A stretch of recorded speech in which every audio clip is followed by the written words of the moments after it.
Tema e parë, ushqimi si baza e shëndetit të përgjithshëm. Megjithse lidhjet midis sëmundjeve dhe ushqimit janë njohur dhe përmendur prej shumë shekujsh, vetëm shekullin e kaluar u arrit që të izoloheshin lëndët ushqyese përcaktuese dhe u përcaktua funksioni dhe mekanizmi i tyre veprues. Shembull më i mirë pra i pasurimit të lëndëve ushqyese është pasurimi i portokallit me kalcium apo pasurimi i qumshit me vitaminën D. Ushqime të tilla, për shembull si ëmbëlsuesit pa përmbajtje sheqeri, po tregtohen sot me hapa të shpejtë. Terminologjia e ushqyerjes. Megjithse termat dietë dhe ushqyerje janë përdorur shpesh, në fakt ato kanë një ndryshim të rëndësishëm. Shkenca e cila studion se si trupi e shfrytëzon ushqimin për të kënaqur nevojat e tij për rritje, zhvillim, ripërtëritje dhe mirëmbajtjen e tij, do ta kuptojmë si ushqyerje. Gjendja nutricionale është gjendja e shëndetit lidhur me marrjen e lëndëve ushqyese, absorbimin dhe shfrytëzimin e tyre.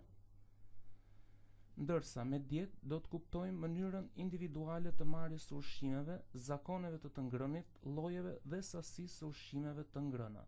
Këto do të preken nga disa faktorë, siç është mjedisi etnik, tradita, feja, mënyra e jetesës, sjellja personale dhe gjendja shëndetësore. Po ashtu këto do të ndikojnë dhe nga sëmundjet të përgjithshme siç janë sëmundjet kardiovaskulare apo diabeti mellitus. Lëndët ushqyese. Përbërësit kimik të ushqimeve, të cilat janë të nevojshme për trupin, do t'i kuptojmë si lëndë ushqyese. Këto gjenden në sasi dhe në kombinime të ndryshme dhe sot njohim rreth 50 nutricient të njohur. Ushqimet janë substanca që konsumojnë dhe sigurojnë nutrientët për trupin. Mundet të themi se me përjashtim të qumshit të gjirit nuk kemi një ushqim perfekt. Kequshqyerja. Kequshqyerja lidhet me një shëndet të dëmtuar si pasojë e statusit nutricional. Këto lidhen me shfaqjen e deficiencës ushqimore apo kalorike, teprisë apo keqbalancës. Mbiushqyerja. Kaloritë e tepërta ose nutricientët esencial mbi kërkesat e njohura për shëndetin do t'i kuptojmë si mbiushqyerje, ndërsa nënushqyerja do të kuptojë deficitin e kalorive apo nutricientëve esencial nën kërkesat e njohura për shëndetin. Kush janë nutricientë esencial? Lëndët ushqimore esenciale janë ato lëndë të cilat janë të nevojshme për funksionimin e organizmit. Ky term u përdor fillimisht në këtë shekull kur u pa se disa sëmundje në njerëz dhe kafsh lidheshin kryesisht me dietat e varfra dhe përjedhoi nëpërmjet shtimit të këtyre nutrientëve në dietë mundet të parandaloheshin apo kuroheshin. Sot njohim rreth 45 lëndë ushqimore esenciale. Koncepti i të qenit esencial është specifik sipas llojit. Për shembull, lëndët ushqimore mendohet se janë esenciale apo jo në varësi të stadit të zhvillimit ose gjendjes shëndetësore. Për shembull, vitamina C është esenciale për njerëzit, por jo për shumicën e kafshëve. Klasat e lëndëve ushqimore. Lëndët ushqimore i kemi të klasifikuara tradicionalisht në 6 klasa: karbohidratet, proteinat, yndyrnat, vitaminat, lëndët minerale dhe uji. Ushqimi dhe ne, lëndët ushqimore dhe përbërja e trupit. Trupi ynë është i përbërë nga elemente që derivojnë nga lëndët ushqyese. Më shumë se 95% e peshës sonë trupore përbëhet nga elementet jo metalik, karbon, hidrogjen, oksigjen dhe azot. Pjesa tjetër është e përbërë nga lëndët minerale që përfaqësohen kryesisht nga kalcium dhe fosfor. Trupi përbëhet nga 4 kompartimente bazë: qeliza, skeleti i mineralizuar, lëngu jashtëqelizor dhe indet diamore.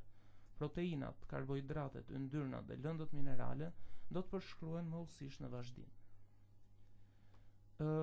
Në varësi të përqindjes që ato zë në trupin ton, themi se uji zë rreth 60% të trupit, yndyrnat diku te 10-50% të tyre, proteinat 12%, kriprat minerale 5%, ndërsa karbohidratet zën një përqindje të papërfillshme.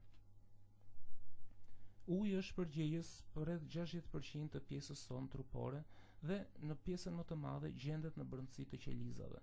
Pjesa tjetër ndodhet jashtë qelizave në serum, lëngun cerebrospinal, hapësira intersticiale dhe pështym. Uji është esencial për funksionimin e organizmit. Njeriu me peshë normale mund të jetojë pa ngrënë për 60 ditë, por pa ujë vetëm 14 ditë. Procesi i ushqyerit. Tretja e ushqimeve fillon që në kavitetin e gojës, si tretja fizike ashtu edhe ajo kimike. Tretja në gojë është e shkurtër, rreth 30 sekonda, në krahasim me tretjen në stomak për gastrike dhe intestinale, që vazhdon nga 1 deri në 10 orë. Kështu rëndësia e saj shpesh neglizhohet apo anashkalohet. Tretja mekanike fillon me procesin e përtypjes, coptimin e ushqimit në pjesë të vogla, gjë që siguron që këto pjesë të bëhen aq të vogla sa të mund të gëlltiten. Në gojë, veprimi vetëm kimik është veprimi i amilazës mbi amidonin. Stomaku. Në stomak, sfinkteri kardias modulon hyrjen e ushqimit. Qelizat kubike prodhojnë mukus për të mbrojtur paretet e brendshme të stomakut nga acidet dhe qelizat kryesore prodhojnë pepsinogjenin, i cili ndihmon fillimin e hidrolizës së proteinave me ndihmën e acidit kloridrik. Qelizat parietale në murin e stomakut çlirojnë këtë acid duke bërë përmbajtjen gastrike acide. Zora e hollë.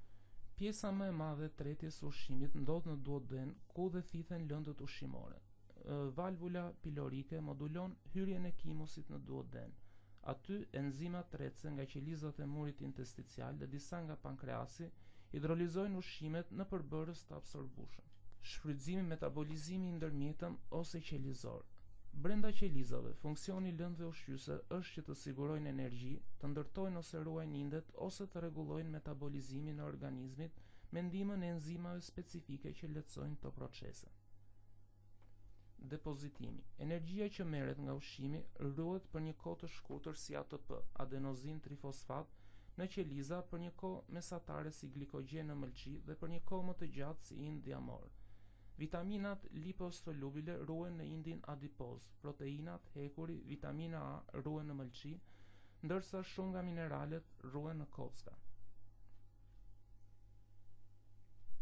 Eskretimi. Eskretimi është eliminimi i produkteve të pasimiluara të ushqimit dhe të gjitha substancave të tjera si toksinat, bakteret dhe qelizat e deskuamuara të trupit. Kemi 4 organe eskretuese. Lëkura eliminon ujin nëpërmjet djersitjes në sasi të vogla të disa kriprave dhe produkteve të azotuara. Mushkrit eliminojnë dioksidin e karbonit dhe ujin. Veshkat eliminojnë pjesën më të madhe të produkteve të azotuara, ujin, kriprat minerale, dhe zorët eliminojnë ushqimin me fibrat e patretura, pigmente biliare, baktere e të tjera. Rëndësia e shqisave për ushqyerin. Marrëdhënia midis shijes dhe nuhatjes luan një rol të rëndësishëm në të ushqyer, pavarësisht se shpeshherë anashkalohet. Ndryshimet në shije dhe nuhatje mundet të çojnë në një ulje të oreksit dhe të dëshirës për të ngrënë, gjë që mund të agravojë dhe më tej sëmundjen. Rezultati mund të jetë një gjendje nutricionale dhe funksion imunitar i keq, si dhe rënje e konsiderueshme në peshë.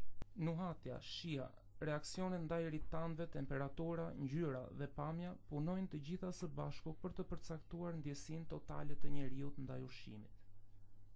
Shija dhe nuhatja zvoglohen me kalimin e moshës. Perceptimi dëmtuar i shijes mundet të rritë rrezikun e elmimit nga ushqimet, kur aftësia për ta kuptuar këtë është e ulët.